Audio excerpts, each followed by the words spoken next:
my intention was to make that little explosion sound at the end sound better before we actually put that on the show. But hey, welcome. It's Wednesday. It's almost 2:00.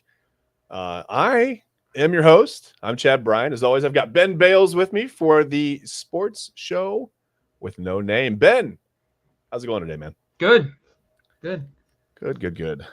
We've got a lot to get into today. It's got a really interesting show.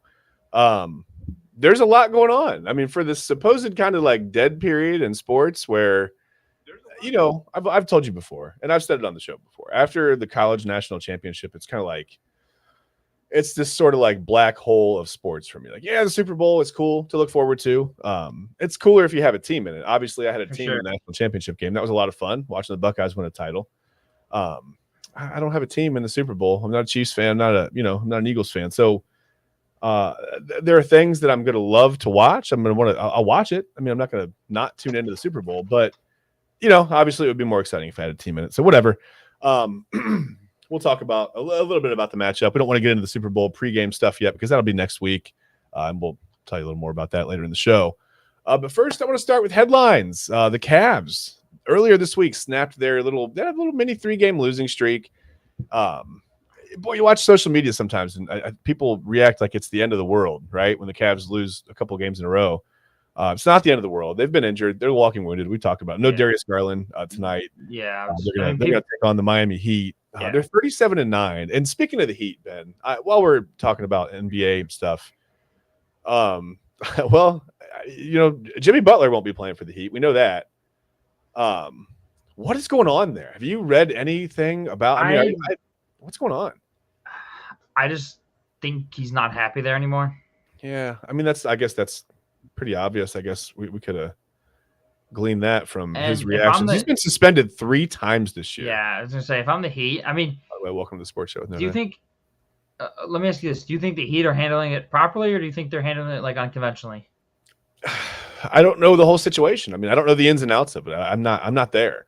All I know is what's reported in the media, and that tends to be, I don't know. I mean, I guess it would tend to be one-sided sometimes, right? Like you get the team's version of what's going on because they have the access to whatever, but then the player has an agent. I mean, they have representatives, they have media people too. Yeah. So I'm sure that if Jimmy Butler felt like he was being treated unfairly in any way by the Heat, we'd hear about that. Yeah. He's not showing up to meetings. He's like leaving shoot-arounds. Yeah. I guess they informed him the other day that they were going to go with the lineup that they had been going with while he was suspended. He wasn't going to start. Yeah. And he just walked out of the team shoot-around and just left and come back. That's not behavior. That's not of a professional. I mean, I don't know. So I don't know what else he can do about it. Really, it's not like it's the first time in his career too that he's had antics like this too. Like he's done this throughout. Like the only time he didn't really do this was in Chicago. Yeah. But I mean, I guess he was young then. He was, But you think, you think as you get older though, you'd mature more. It seems like he's kind of going the opposite way. You would think. I mean, I don't know. I mean, other guys have definitely, shown growth. I mean, you've got just thinking of examples of guys that started off really, really immature at the beginning of their career. The guy I'm thinking of didn't even make it through a career, really. I'm thinking of Johnny Manziel, but everything that he says and does now could be for the cameras, but he seems to be trying to do the right thing now. Yeah. He seems to have matured. He seems to have grown up a little bit, and that happens. I mean, your brain's not fully, his brain's not fully formed until like 30 years old. Yeah. So yeah, you make some questionable decisions as a kid, as a teenager, even in your 20s. What Jimmy Butler's doing kind of reminds me of like Antonio Brown in the NFL. Like he was perfectly fine, and all of a sudden he just snapped and went crazy. Like yeah. And Antonio Brown had the built-in, the excuse. I don't know, I wouldn't say excuse, but the reasoning was CTE, right? Yeah. I mean, you wouldn't think that would be the case with Jimmy Butler, but I don't know. He takes some contact in basketball, but who knows? Yeah, either way, it's not going there. I mean, his agent said they're trying to facilitate a trade for him now. Yeah. I don't think you have a choice, right? Who's going to take him? Who gives up any assets? I mean, what it's going to be like a. There's going to be it has to be like a 3-team trade probably. Yeah. It's going to be a team that's going to be desperate for like a good role player, a team that wants some picks, and then a team that'll willing to take a chance on Jimmy Butler. Yeah, I mean, listen. I think he could still affect a playoff run. Probably for a team, the Phoenix right? Suns. I think he can still score at will. I mean, it seems like it. I don't know. We'll see. Maybe I'm off on that. Let's see. That's the NBA. That was pretty much. Well, there was a big headline. We've almost got. I don't want to call it breaking news because it came out yesterday, but I didn't originally plan on including anything like this on the show today, because I didn't have Michigan on my mind. But something that came out yesterday, Michigan's response to the sign stealing scandal, the notice of allegations from the NCAA was. What's the word I'm looking for? It was a little bizarre at times. It was contradictory in nature. Did you read into any of the stuff that's going on? I didn't, but the NCAA never even came out with their punishment yet, did they? Well, no, they didn't. They okay. So here's the process. I've been going to the dashboard. The NCAA has a website. It's like a dashboard where you can keep track of all the stuff that's going on with every team's infractions. It does any investigation. I mean, all the way down to like Division 2 and 3. You can look into. There aren't many Division 3 stuff. There's not anything going on. It's just basically it's like an article about compliance. But in case there were a Division 3 school being investigated, you could look that up there. So it's really interesting. I don't have that link. I'll try to either get it in the show notes later, or we'll put it on next week's show. So you can go keep track yourself of at least the information that's being made public by the NCAA when it comes to this stuff. So what happens, Ben, is the NCAA sends a letter to Michigan. It's called the Notice of Allegations. Lets Michigan know what they're going to be charged with, what the possible parameters of punishment are. And then Michigan basically says, okay, yeah, we agree with this. Let's go forward. Or they say, no, we disagree with all this. We're going to fight it. We're appealing it. We want an extension, whatever. So Michigan asked for an extension. This was I guess this is the end of that extension. This is their response. They responded with a 137-page, I don't know. Do you call it a manifesto? Am I allowed to say that after the Condor Stallions thing? Whatever. 137-page response to the NCAA was leaked by someone out of Michigan's camp, released by someone. I don't know how you want to refer to that. It seems like in an effort to try to make them look like they're the victim of an NCAA witch hunt, right? We're the victims here, right? Yeah. Now, did you read all 137 pages? Well, no, because all 137 pages aren't out there. Just snippets of it. And believe me, I read through the snippets many, many times. So let me just get into what we know, okay? Because this is crazy. The continued arrogance of Michigan fans online and on social media, and even really from the administration on this, is baffling, okay? So this is what we know. The first thing I'm going to get into, Sharon Moore told us the whole time he didn't know anything about the scandal, right? He didn't know anything about sign stealing. He barely knew Condor Stallions, didn't even know who that was. Did you remember this when it first came out? I do. Well, it turns out that he deleted that first day that all this came out in the press. Sharon Moore deleted 52 text messages between he and Condor Stallions. I saw that. Okay? I saw So if he didn't know who Condor Stallions was, didn't have any recollection of really talking to him, didn't know what he was doing, why would he think that day to go delete those texts? That seems weird, right? It does. But don't worry. Moore said, hey, there's nothing to hide there. He told the NCAA that he was just mad that someone would do that. That someone would have the audacity to do that to this program and to those kids. Yeah, right? but then again. Wait, hold on. This is not hypocritical at all because, like I said, he claimed that he previously didn't know anything about it. Yeah. But now he's going back and deleting text messages on the day that it came out.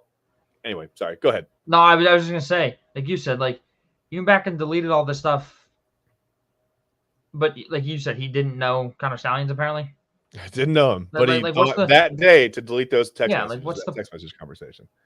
Listen, I was gonna. There are some supposed text messages that we know supposedly the text of them or whatever. The only place I saw those was on 11 Warriors. I don't think that's a place that really substantiate that claim. That's a very heavy Ohio State site, obviously. I didn't see those claims substantiated on any other media site, but you can certainly go to 11 Warriors and read the story. Dude, I don't know. All the NCAA needs to watch is the Condor Stallions documentary on Netflix. Yeah. I mean, he all but admits to it. But listen, there's more. So you remember when Mike Hart suddenly left the program and we thought it was weird? It just he's a Michigan guy, right? Through and through. Michigan runs through his blood. He's literally a Michigan guy, right? Mike Hart, former running back. He was the running back's coach. Do you remember when he left under weird circumstances? Yeah. Do you remember that? Well, it turns out that he actually received a call at some point from a Rutgers staffer that said, hey, listen, Condor Stallions, this guy on your squad, I don't know if you know him by name, but he said, this guy is going, quote, going further, end quote, than most people do to steal signs. Okay. So Mike Hart was warned about this. Didn't sit well with him. He reported the phone call to then defensive coordinator Jesse Minter. I have no idea where it went after that. But this one is particularly wild to me because Michigan's response to the NCAA claiming that they had failed to monitor the football program in regards to this, okay? Their basic defense is that staff members raised concerns about the scheme. So we were obviously monitoring, right? It's fine. But their attorney, Tom Ford, also said that this isn't Jim Harbaugh's fault. He could have had an FBI agent on the squad, right? Or on the staff, and he wouldn't have known what Connor Steins was doing. So that blows my mind because an FBI agent could have been there and not figured it out. But the running backs coach got it all figured out? Yeah. Like that doesn't. With the Rutgers staffer? Something doesn't add up there. Like, how did the Rutgers get him a badge and a gun and get him a handler and get him in the field? Like, how did the Rutgers guy know about it? I don't know. Like, how'd the Rutgers guy find out about it? I don't know. Probably viewing, maybe game film and maybe he saw. I don't know. I have no idea. Because remember, the first claims were people that noticed Stallions with a phone up the whole time. Remember? Yeah. Maybe that was one of the first. I don't know. I have no idea. But how's the coach? Another thing that I think is fun is that the NCAA proved that the whistleblower in this case was not Ryan Day's brother.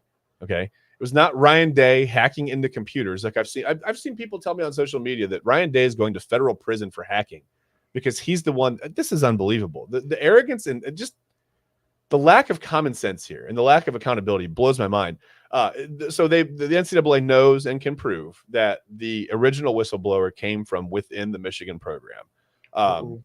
They're electing to remain anonymous. Michigan's saying, we're not going to cooperate with this investigation and we don't accept any punishment until you tell us who the whistleblower is. But that's not how that works, right? Like, it's not a court of law where he has to come point the finger at the University of Michigan. Go, they did it. They stole the signs. It was them. And the whole crowd go, oh, wow. You know what I mean? Like, that's not how it works. Plot twist, it was Jim Harbaugh. Yeah, so Harbaugh just, his attorney said he just didn't have time. He didn't have time to talk to investigators because the whole concern is Harbaugh never turned over his phone for imaging, right? He didn't want to make his emails and his texts, a part of the investigation because they were private in nature. Well, yeah. I mean, when they don't exonerate you from probably the worst cheating scandal we've seen in college sports, yeah, I guess they would be considered private to me too. But yeah, his attorney said he just didn't have time for that. He just was too busy, and it's the NCAA's fault for even asking, basically. Do you see what the Illinois coach said? Yes, Brett Bielema. Yes, I did see that. I did see that. That's funny. I don't always love Brett Bielema, but I do agree with his, with his sentiment there. I get it. I mean, I don't know about stirring the pot because I think everybody does a little bit of something at the end of the day. But I saw something funny on Twitter, and it said every team that Michigan cheated against should get to replay Michigan, knowing all of Michigan's play calls, plays, and everything like that, and see if they can beat Michigan. Well, hey, I was like, it's probably not going to happen, but it'd be fun, right? I was like, I'm all for it. So this is my final point on this. I don't want to get into this too much because it's just a whole lot of speculation right now. There's not a lot that we really know. Everything. I mean, there is some stuff. There are some facts here. Michigan did admit in this response to in-person advanced scouting, which is illegal by NCAA bylaws. Yeah. They just said, hey, it's not as bad as you think. We did it, but I mean, we didn't know we were doing it, but we had ourselves monitored the whole time. Yeah. It's just like, it's such a contradictory statement. Except for those little parts that were illegal that we did, we really didn't do much illegal, and it didn't help us. It's not like we won. It's not like they went from an average program to 43-2 or whatever over 3 seasons. That makes sense. They did do that. That's right. They did. And listen, on another episode, when we have more time, I want to get into this a little bit further because Ben, I don't like to sit down and like look at a thing like this and root for a person, a player, a coach, a whole program's downfall. But the arrogance that's come out of the Michigan camp since this whole thing broke, like I said, it's astounding to me. It's starting to bother me. It's like the Astros, right? The Astros, whatever, champs, don't care, right? Yep. Well, you should care because I want to talk about parallels of this situation to another little school that you may have heard of back in the mid-'80s called SMU, Southern Methodist University. They irritated the NCAA to the point where the NCAA actually created a rule called the repeat violators rule. Only one school since SMU has fallen under the umbrella of the repeat violators rule. And guess who it is, Ben? Michigan. It's Michigan right now in 2024 and 2025. in 2023 with, going back to whenever the cheating scandal started. They're the first school to really fall under the umbrella of that repeat violator. So are they gonna? What's that? You think they get the death penalty like SMU did? I don't want to say I think they get the death penalty, but there's legal precedent here. Like if you're looking at it that way, there's precedent for the NCAA to say, hey, listen, you've already had major violations once. Your head coach didn't cooperate. Your entire staff basically evaded. They didn't cooperate. The athletic director was vague on things. You've got attorneys. You're deflecting, right? You're deflecting. Yeah. You're not cooperating with the investigation. You're not providing material. This is the second time now. Yeah. Within a calendar year. And I was not good. No, and I saw somebody speaking on this too. They're like, what if Michigan does get the death penalty, right? Like you went out and you just got Bryce Underwood, the #1 quarterback in the class of 2024, right? They're like, wow. They're like, what if Michigan knows that like a punishment's coming within the next couple of years and they're trying to win another national title before they get hammered with all these punishments? And I said, to be honest, nowadays with NIL, Bryce Underwood will leave after 1 year. Yeah. Why not? Like say he plays next year and the punishments come out in 2027, he's gone because he's not going to have anybody to throw to. He's not going to have anybody to coach him. Yeah. So, I mean, the SMU situation was wild. They were allowed to do conditioning drills, but they couldn't play. So their entire 86 season got canceled. Okay. Yeah. I'm sorry. Entire 87 season got canceled. Couldn't play a game at all. In 1988, they were allowed to play road games, but they were like, well, we can't. We don't have money to travel. Like we haven't made money from a home game. We can't. So they canceled 2 seasons in a row. They lost, I think it was 55 scholarships over 4 years. If this happens to Michigan, when they come back on the other side of it, then they're Rutgers. I mean, they're not. Yeah, no. But 55 scholarships back then, that's a lot. Oh my gosh, yeah. Like I mean, like don't get me wrong. Like 55 today, I mean, you roster 100. Like you can roster 100 guys today, but nowadays, like you'd have to. Can you imagine half a team of walk-ons at Michigan? Probably more than that, because nowadays now you probably have to take away more scholarships. Yeah, maybe. Yeah, you're right. Because of all NIL and all that kind of stuff. Like, yeah. And I just don't think it. I think this is one of those things too that's like where if Michigan does get the death penalty when they come back, I just don't think it'll be as bad as SMU because you have all these boosters that are giving money to the teams and stuff like that. Like I think they'll rebuild quicker. But with NIL being a thing, I think it's going to be easier to come back from it. But but initially, for the first 2 or 3 years, it's going to be. Oh yeah, it's going to be an hard albatross.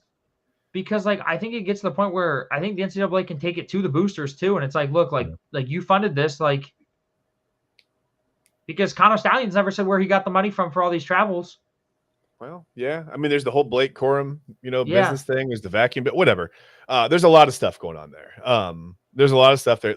Look, let's face it. They've basically admitted that it's wild to say, hey, we didn't know what was going on, but we did because a couple of our staffers reported it. So failure to monitor is not a thing. Yes. So you're admitting to failure to control. Well, no, we didn't do anything wrong.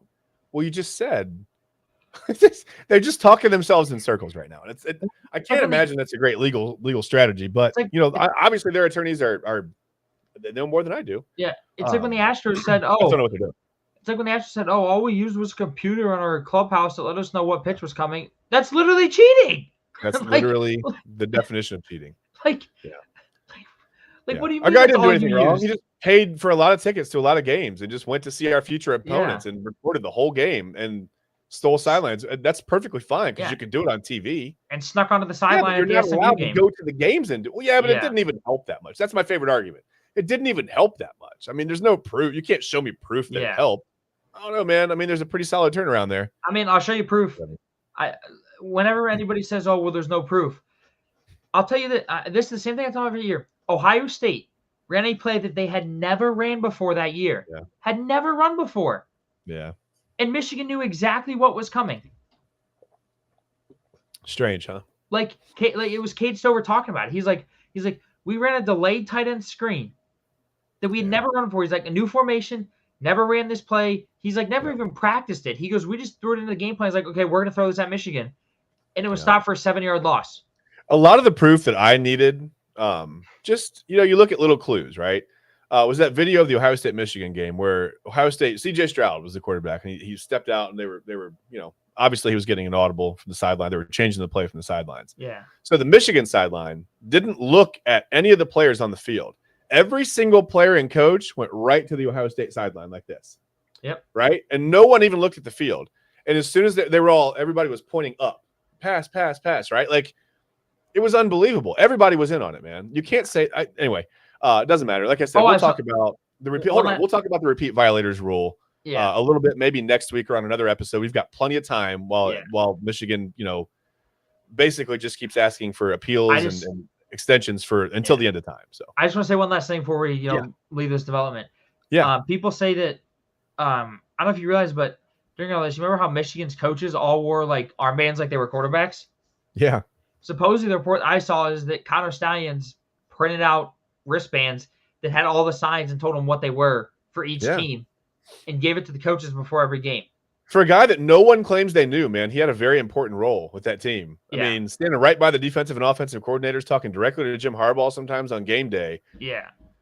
Seems odd. I don't know. It still seems odd. But hey, but Michigan fans will tell you it's a nothing burger. There's no proof, right? Even though the NCAA clearly has proof. I just think the NCAA should let me investigate it. It'll be over in a day. That's all I'm saying. Well, I'll get it out of them. They've still got attorneys, so you can't circumvent the legal system or whatever's set up in the NCAA's case. Let's move on, though. So, listen, if I'm in the offseason, I'd rather be a Buckeye fan, right? I'd rather be worrying about how to replace a defensive coordinator or an offensive coordinator or anybody on the coaching staff than worrying about how I'm going to deal with, major allegations from the NCAA. And that's kind of where Ohio State is. So Buckeyes defensive coordinator Jim Knowles is out. Seems like a disgruntled employee situation. I don't know. Seems like a grumpy man sometimes. But anyway, a lot of defensive guys are a little grumpy. Let's be honest, right? Like, it probably helps with the job description. But he accepted the same position at Penn State. And I think it's sort of a lateral move. It was puzzling, right? He's from Philadelphia. Okay, fine. I don't know. Do you think this was like an attempt to like a slap in the face of Ryan Day, or is this just Jim Knowles going home? I think it all kind of stems from kind of everything that we've seen on social media from like his fiance and like all that kind of stuff posted about like, they didn't want him there. They wouldn't let him run his defense. And the report that I saw from her post, I don't know if you saw what she posted or not. I don't know if you read it. I didn't see a lot of what she posted. Okay. No, so I missed that. She said that after the Oregon game, they actually let Jim Knowles run his offense. But then the other reports I'm hearing, his defense. But then the reports I'm hearing are that after the Oregon game, it was Ryan Day's defense, like you said in text, and not Jim Knowles. So, but see, I actually agree with it being Ryan Day's defense because, like you said, Jim Knowles was playing Caleb Downs in that true safety spot, and he wasn't making an impact. Yeah, high safeties, a really soft zone. I mean, he was making tackles, but that's it. I mean, And then like you look at how our defense changed from after that Oregon game. After the Oregon game, Ryan Day, remember, started working with the defense. Yep. And after that, the defense was the best in the country. Yeah. Statistically, they went from a top 5 defense to the best in the country. Absolutely. I mean, they finished number 1 in total defense, 254 yards a game, and number 1 in scoring. They're just under 13 points per game on defense. Yeah, like they're elite. And they weren't. Listen, I'll give Knowles credit. They weren't good when he got here. No, they weren't. And it's his 4-2-5 system. Like I'm not trying to take any credit away from him. No, don't get me wrong. He's good. He's great. Leaving and taking an opportunity that they feel is better for them, or whatever. Yeah. I'm simply asking the question: is it just Knowles going home, or is it a little bit of a slap in the face to Ohio State? Like, hey, I'm going to go somewhere. Can't go to Michigan because they're in a hole, but I'll go to your next biggest rival and I'll try to beat you. I don't know. Like I saw people saying on the internet, like, I don't think Ohio State fans would have cared as much if he would have taken the Oklahoma defensive coordinator job. No, because he's not in the Big Ten. I get Oklahoma, it's SEC, it's a big school. Yeah. But moving laterally in the same conference to a team that hasn't had success. Yeah, for less money than he reportedly could have made in Columbus. I think that's odd too. Well, that I actually heard that he got offered less in Ohio State than he did at Penn State. He did. Okay, well, but the original report was they were going to offer him the moon, right? Like they were going to. So he was offered whatever they could to keep him. So he was making 2.5 at Ohio State last year. Yeah. Ohio State offered him 2.75 this year, or for next year, like his initial contract. Yeah. Michigan offered him 3 years for 9.4 million or something like that. So it was like 3.1 a year. Michigan offered him? Or Penn State. Okay. Yeah. I was I didn't hear that. No, Penn State offered him like 3 years for like 9.3 or something like that. 3.1 a year.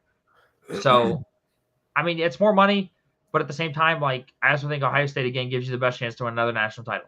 Yeah, for sure. And like you said, it's all speculation on my part. I don't know anything. I'm not an insider. I don't have any. Come on, dude. What do you mean you're not an insider? I don't have anybody. Sorry. Ryan Day, call me. Anyway, yeah, I believe it was Day's decision to do or at least a combination of Day and maybe like some defensive back coaches. Yeah. It's somebody's decision to let Caleb Downs be a heat-seeking missile rather than just sitting back at the high safety, or and too high safety. And he wasn't really. I mean, he was making some plays, but he wasn't as much of a problem as he was when they moved him down a little bit. And I also think that if you noticed after that Oregon game, the pressure started to change, right? It did. Remember I told you they were coming off the edge, they were pinning their ears back and coming right at the quarterback, and they were leaving the middle of the field wide open. That slowly kind of evaporated. That problem evaporated after that Oregon game. Like it took 2 or 3 weeks. It did. But that problem eventually went away. And I wonder if that was one of the changes that I can't imagine Knowles being happy with leaving 15 yards over the middle of the field wide open like that on every play, but whatever. I was also going to say it also could have been partially the players too. Yeah. Because like I heard some reports saying that going into the national champion or going into the college football playoffs after the Michigan game, a bunch of players went to Chip Kelly and were like, "Hey, look, like we got to change some." Like Jeremiah Smith was like, "I'll do anything to get the ball in my hands." He's like, "I don't care if you got to line me up at halfback." He goes, "Just put the ball in my hands, let me make a play." Yeah. And that's why in the Texas game, he said he was perfectly content with playing decoy. He goes, if I'm going to get triple covered, he goes, I know somebody else is open. He goes, because we got the best guys in the country. Boy, what a leader as a true freshman. I mean, that's amazing. Did you see the clip that just surfaced too of Emeka Egbuka? Yeah. Basically calling the play at the end. Yeah, that's awesome. And I saw somebody that say that the original play call that they were going to call was supposed to go to Egbuka on the far side on a little 5-yard curl. And on the sideline, Ibuka's like, "Yo, we can run a go ball on this guy. Like, let's do it." Yeah, they were leveraging it on the run. I mean, they gave Jeremiah Smith plenty of room. But, I mean, you saw the play. Yeah, that just shows you how unselfish this Ohio State team is. Like Emeka Egbuka, and how intelligent they are, how well coached they are. Right, when everybody's in the moment and they know the situation, that's amazing. That's amazing. Ibuka's going to go down as one of the greatest Ohio State receivers ever. That's never going to get the credit he deserved. He was never a number one receiver at any time here. He was never a number one receiver, and he finishes his Ohio State career with the most catches ever. Amazing. KJ Hill did the same thing. He beat KJ Hill's record. KJ Hill was the same way. He was never the number one receiver here, but he was always very consistent. Yep. Props to Buka, man. He's gonna make money in the NFL for just how smart he is, how consistent he is. But you come in, you're behind Smith and Jigba. Then you're behind. I think Buka has a career. I mean, I see him being like a Mon-Ra St. Brown. Like he's he's a great slot. I think he's definitely a day one guy. There's no doubt about that. For sure. But you come in, you're behind. Olave, Wilson, Smith and Jigba, Harrison. And then, you lose Smith and Jigba, you lose Harrison. You're like, okay, I'm going to be the number one guy. Yeah. And then you get the number one freshman in the country. And you're like, okay, this dude's a dog. And then you come and you're like, wait, I'm the most open I've ever been. Holy cow. Yeah. Throw me the ball. For him sticking it out, it speaks to the culture there too. Yeah. But I don't want to drill on the Knowles thing. Listen, good luck to him.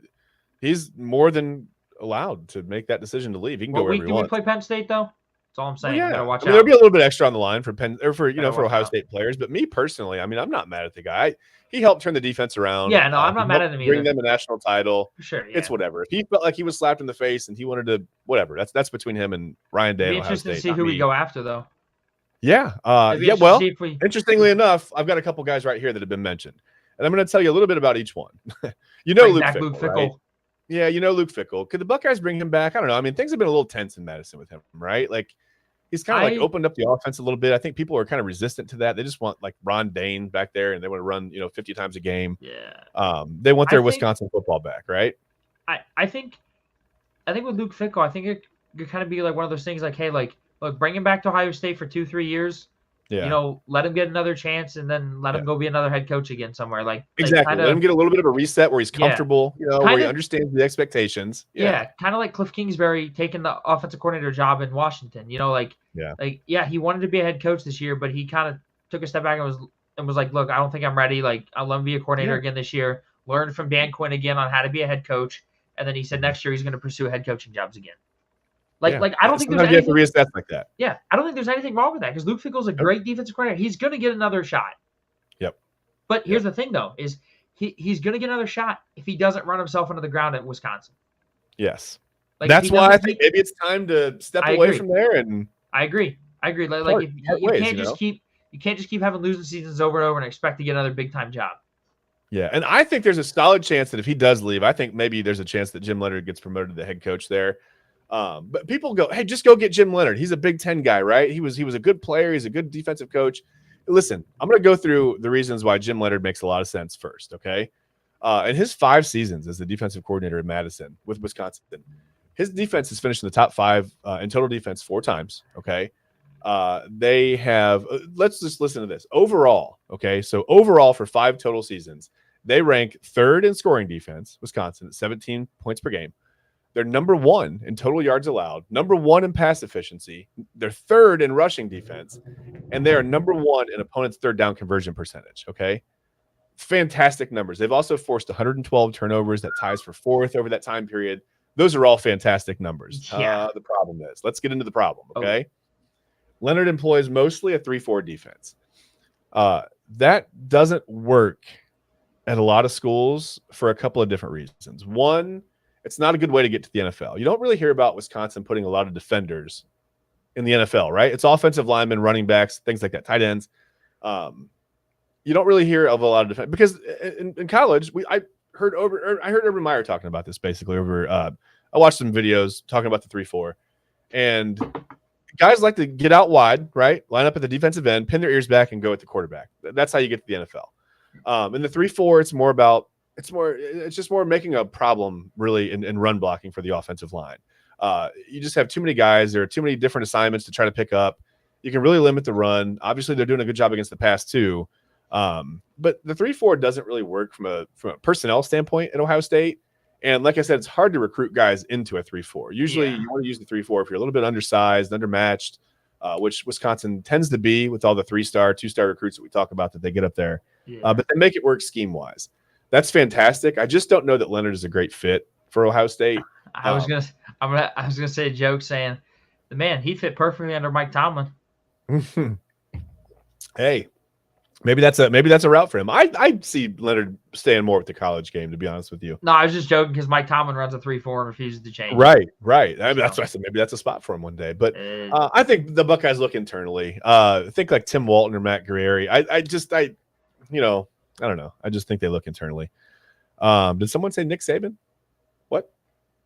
Oh, sorry. Could you imagine Nick Saban just said, "Hey, I'm bored. Let me run the defense. I don't want to recruit. I don't want to worry about NIL. Just let me run defense." Could you imagine like Nick Saban just says, "Hey, let me come run your defense. I'm not recruiting. I'm not doing anything. Just give me the best players in the country, and we'll be the best defense." I'd be like, "Oh, okay, bring the best defensive players in the country to my office, and they will commit." I mean that. You've heard guys talk about how Saban just has that kind of mystique, right? Dude, like he just brings guys in. It's kind of like the cool, thing. He's cool as the day is long, man. Like he's as cool as the other side of the pillow. He's a great dude. Dude, it's kind of like the thing. It's like you said, just bring him to my office, and he's just gonna be sitting there like this. Right. Yeah, I choose the Buckeyes. Right. You feel like you can't walk out of that office if you don't commit. Right. That's funny, man. All right. Well, let's move on because I'm running out of time. I can't. It goes so fast, man. Sitting here talking about sports, I feel like we could do a 3-hour show, no problem. Oh, for sure. Not sure if we have listeners for 3 hours, but hey, that's fine. So we want to move on because we got to talk about the Super Bowl a little bit. I don't want to get into like the Super Bowl preview. We'll do that next week, okay? I just want to talk about the conference championship games and who are our representatives in the Super Bowl. So in the AFC, representing the AFC Browns. Fifth time for the Browns. For the 5th time in 6 years and for the 3rd year in a row, we've got, who is it? That's the Kansas City Chiefs, right? You mean the Kansas City refs? Yes, the Kansas City refs. They've got Taylor Swift on their side. How can they lose? How do you lose with Taylor Swift? And then, of course, from the NFC, smashing the Commanders. That was wild. That was a wild game. But, we'll talk about that in a minute. Of course, we have the Philadelphia ELGSES. Go Birds! That was so funny, dude. I saw that clip. Go Birds! That was wild. Listen, I get it. You're outside. It's cold. You're Wasn't rushing through wasn't it. she You're like the like, mayor too? it's the mayor of Philadelphia. So the Elgses and the Chiefs are who we have in the Super Bowl this year. Oh, and speaking of Um, that, did you see the oh, Chiefs or the Eagles are electing to wear their midnight green unis? oh, really? So that forces the Chiefs to wear white. And Okay. 17 out of the last 19 teams that have worn white have won the Super Bowl. All right. Okay. Well, there you go. White and black stripes or just white? Both. Okay. I just wondered what you meant there. I wasn't sure where you were headed. Yeah. And don't forget, Roger Chiefs Goodell is and going to Elgses. call down on the sidelines too and be like, "Hey, you can't do that." Right. We could talk about the AFC and NFC championship games a little bit if you want to. I mean, the AFC game was great. It was a really good game. Went down to the wire. I thought it was going to go to overtime. It didn't end up that way. The Chiefs won it 32-29 on a late field goal. You mean the refs won it? The refs won it 32-29. No, I'm not going to get into that. I'm not doing that. And then that Eagles-Commanders game got really out of control. Yeah, that was, dude, I looked at the score of the Eagles-Commanders game. I'm like, it's an 11-point game late in the third quarter. I was like, they got a shot at this. And then I looked and it was 55. I'm like, the heck happened? Yeah, the Commanders started serving up turnovers like a pastry shop. I mean, and that's the thing about Jalen Hurts. Like we talked about Jalen Hurts opening up. They opened up the passing game, and Jalen Hurts threw for 200 yards, and he looked really good. It's really easy. I mean, just from a a strategy standpoint, to open up the offense and to take chances when you've got the other team giving you the ball. Yeah, like on every other play like that, right? So yeah, it got out of hands. But Hurts has really had a nice postseason. I think all the questions surrounding the Elgses were, can Jalen Hurts really play the quarterback position well enough and efficiently enough to take this team to the Super Bowl and beat a team like the Chiefs or the Bills, who, it seemed like, we're destined from day one to be the AFC representatives, and there they were again in the AFC Championship game. Just like we said at the beginning of the year. All I'm going to say is, if you look at the Super Bowl logo, it's red and green. That's like 5 years in a row now that the colors have predicted the Super Bowl just right. Hey, I'm just saying, if it's not rigged, I don't know. I don't know how much more evidence I got to show you. All right. Is the earth flat too? I'm not entertaining this. No. Earth is round, but the NFL is rigged. 4 turnovers for Washington. The Eagles were obviously. I'm sorry, the Elgses. What am I doing? They were efficient. They scored 28 points off the 4 turnovers. That was the obvious difference in the game. Jaden Daniels is good. He just needs more playmakers in Washington, agree. right? I agree. Yeah. But here's I don't think that far away. I think if you get him like a star-studded running back and maybe like one more receiver, yeah, I think they're there. Imagine Jaden Daniels in like a Ravens situation with Derrick Henry and Mark Andrews and that offense that Lamar Jackson has. Well, I mean, not saying that's why Lamar Jackson is good. I'm just saying a quarterback like Jaden Daniels in that offense. Woo. Anyway, Mark Andrews would still drop the 2-point conversion. He'd still drop the ball late in the game. That's what happens. But I see what you're saying though. Like you give him like an elite level running back, with a couple good receivers, like, and a good safety valve. You know what I mean? Yeah. Like, yeah. Like, I mean, don't get me wrong. Zach Ertz is good, but he's not what he used to be. Yeah, and with his running ability, he can easily suck a defense up, right? He just has to take a step, and then you've got guys wide open in the middle of a zone. I mean, you're forced to play zone. You can't play man-to-man against a quarterback like that. Yep. Jalen Hurts actually. You know what he did actually? Played he picked football? up his 51st win. What's that? Played football. He did play football. He did it well too. He picked up his 51st win of his career as a starting quarterback in the NFL. It's a weird stat. It's like kind of convoluted, but it tied him with Dan Marino for 6th most in NFL history by a quarterback before they turned 27. That's crazy. And I just think anytime you're tying Dan Marino on a win list, the Dolphins won all kinds of games with Marino. They didn't win the Super Bowl, but I think anytime you're tying Dan Marino in something, that's pretty good. Another is better than we give him credit for. Yeah. Another fact about Hurts is, I don't know if you saw the stat, he's the first quarterback to ever make it back to the Super Bowl after losing his Super Bowl debut. Okay. He's the first quarterback to ever make it back. Wow. That's a weird stat. Okay. Wow. So he's the first quarterback to ever do it. So who knows? Fair Maybe enough. he'll be the first to ever win it. Maybe. Might as well get it done, right? All I'm saying, offensive line health is going to be something to keep an eye on. I don't know if you watched the game. Did you? Okay, yeah. Landon Dickerson and Cam Jurgens. Yeah, he got banged up. Yeah. They were the walking wounded, man. They were all beat up. They were limping pretty bad. We know Saquon Barkley's just wow. I mean, Saquon's just Saquon. He's a game changer. He's still that dude. Can't believe the Giants chose to pay Daniel Jones. Just let him go. Anyway, like I said, the passing game came to life. It's a little bit easier when you've got turnovers flying all over the place. But let's move to the AFC Championship game. Like I said, Chiefs took down the Bills 32-29. This was a game where I think where most people would have expected a touchdown to be given to a team by the officials. Did you see that, by the way, in I the did. Eagles and the Commanders game? I did, but it's because the Commanders were doing it on purpose. Yeah, of course. But I just think it took people by surprise because no one knew that was a rule. Yeah. Which it makes sense, right? It's like, okay, if you're going to like convolute the game enough to the point where you're just intentionally committing penalties so we can't get it, like, okay, it's over. Like they scored, you're done. It makes sense. Yeah, poor Josh Allen and the Bills, man. So it turns out the Bills, they just have this really unfortunate distinction of not being able to do something in the playoffs and then not being able to do that thing 3 more times. Like, you know about the 4 Super Bowl losses in the 90s. Now they've lost their 4th straight playoff matchup with Patrick Mahomes and the Chiefs. Boy, they just can't. And they're always close. They're always great games. They just can't quite get over the hump. I was a little surprised that they didn't try to get James Cook going a little bit earlier in this one. Too. He ended up with nice numbers, but it was all kind of in vain, right? Like it didn't really, they didn't establish the run early like I thought they would to keep Kansas City offense off the field. And I also think, I don't know.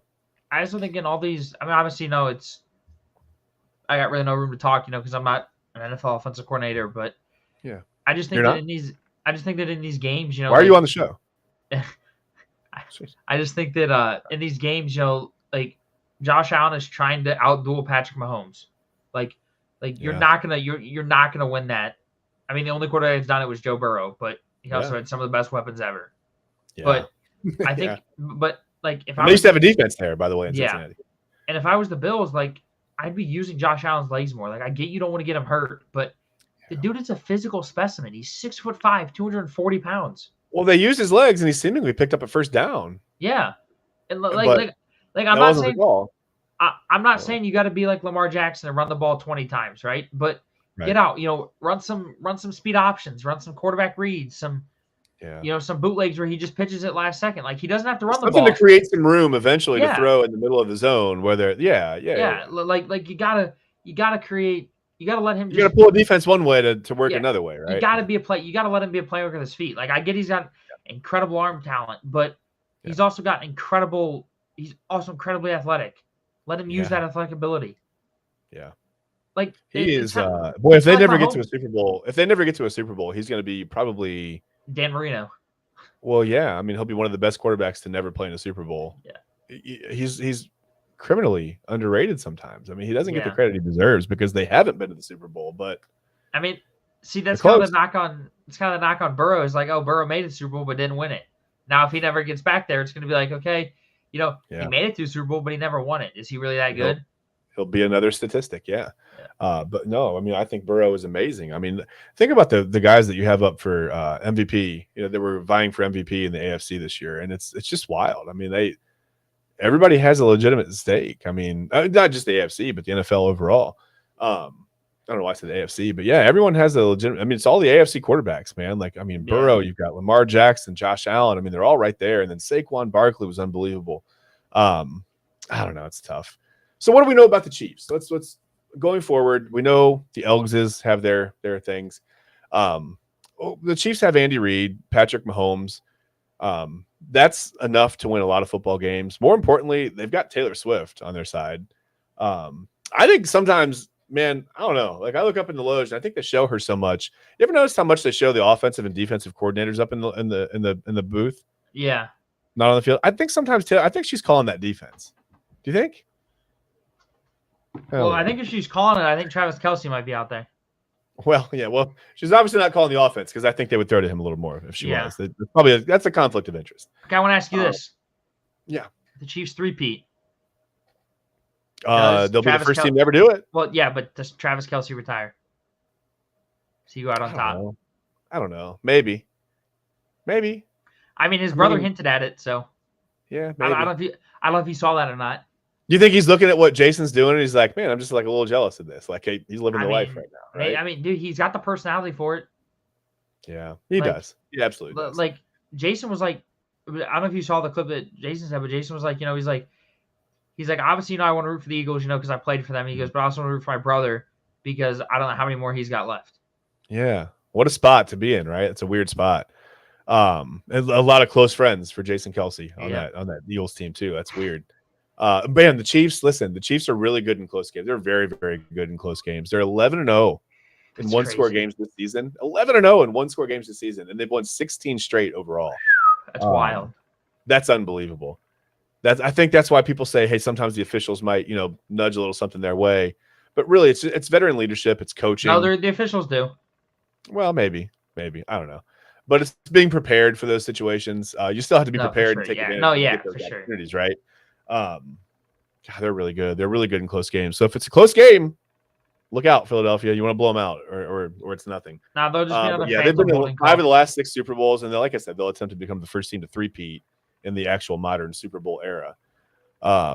So yeah, that's Super Bowl 59. Chiefs and Elgses. Sunday, not this Sunday, but February 9th at 6:30. That'll kick off. Let's take a look at the venue because I'm going to take us off the screen because everyone will love that. And look at it's at Caesar Superdome in New Orleans. And there that is. Ooh. Bathed in a nice sunset. That was a beautiful picture. Look, the stadium's red and white. Chiefs are going to win. Hey, rigged. I'm telling you. I'm telling you. There it is. How much more evidence do you need, guys? That's all I'm saying. I don't see any green in this picture. All I see is red. That's all I'm saying. Green. Yeah. Look, even our logo's red, white, and black. That's all I'm saying. Everything is pointing to the Chiefs in this one. That's all I'm saying. We'll see if the Eagles can shake it off and overcome that. And okay, sorry, that was a bad Taylor Swift joke. Yeah, I don't know. I mean, like I said, I'm not even lying. That flew right over my head. That's okay. They can't all be winners. Some jokes are way up here, and it's not anything to do with how good they are. It's just that's where they deserve to be. They don't deserve to be heard. Yeah, we'll get into that next week, though. We will, like I said, I don't want to preview the Super Bowl just now. On next week's show, we'll do all that. Super Bowl 59, we'll get into that. We'll discuss everything from the length of the national anthem, because yes, that's a prop bet. To Ben, the color of the Gatorade that's going to be dumped on the winning coach, because that's a prop bet. One you're really good at, right? Yeah, totally. Didn't you say you always pick the Gatorade color? No, I always pick them. I always pick the Super Bowl matchups. I'm never wrong. I'm just early. Fair enough. Okay, fair enough. See, never wrong, just early. I like that. Like last year, we may even talk about actual football next week when it comes to the Super Bowl. We may last year I picked Chiefs Eagles Super Bowl. See, I wasn't wrong. I was just early because I was talking about this year. Right. Super Bowl. See, I'm not wrong. Enough. I'm just early. Yeah, and when I said Purdue was going to the Final Four, you don't know when I was talking about. I'm not coming out with that information. See? I don't care that they lost to a 16 seed. That's all a part of the grand plan. Don't worry about it. Right. Don't worry about that. Yeah, like I said, we may even actually get into some football next week. Might have a special guest next week too. I'm sorry? Maybe. Might have a special guest next week. Oh, really? Maybe. You got somebody in line? Kobe might be able to come on either next week or after the Super Bowl. So that would be great. Either way, to preview it or to talk about it, that would be fantastic. I also want to remind everyone watching that pitchers and catchers will be reporting as early as February 10th. And all will again be right with the world very, very soon thereafter, because it'll be baseball season. Then the real sport finally starts. I love baseball. I miss baseball. Miss it. That's all I got for this week. Ben, do you have anything else? The show? Not really. Speaking of baseball, it feels like as I get older, it just gets longer and longer. That it's like when it ends, it feels like it just takes longer and longer and longer for it to start. That doesn't ever stop. I'm telling you, Ben. I've basically stopped watching college basketball during the regular season. I don't watch because I don't have time. Yeah, no. And so now this time is just a horrible black hole for me in sports. There's just nothing that I watch right now. Yeah, like NBA regular season is boring. It's just I watch the highlights. I'll go back and I can actually watch the Cavs Pistons game because it was on NBA TV. So I have that game on my DVR that I can watch. I haven't seen it yet, but I can't watch the game. You want me to spoil it for you? Sure. The Cavs win. Oh, I didn't know that. I didn't know that. I didn't know that. I guess if we hadn't talked about that at the onset of the show, I could use that excuse, but maybe I didn't know about that. Hey, like I said, thank you guys all for watching. We appreciate it. Next week, we'll talk about Super Bowl 59. If you have any Super Bowl predictions, let us know. Comment on the show, whether it's on Facebook or YouTube. Just, interact with us, man. We want to talk to you. We want to hear what you think about this. I'm sorry? Said go Birds. Go Birds. ELGSES.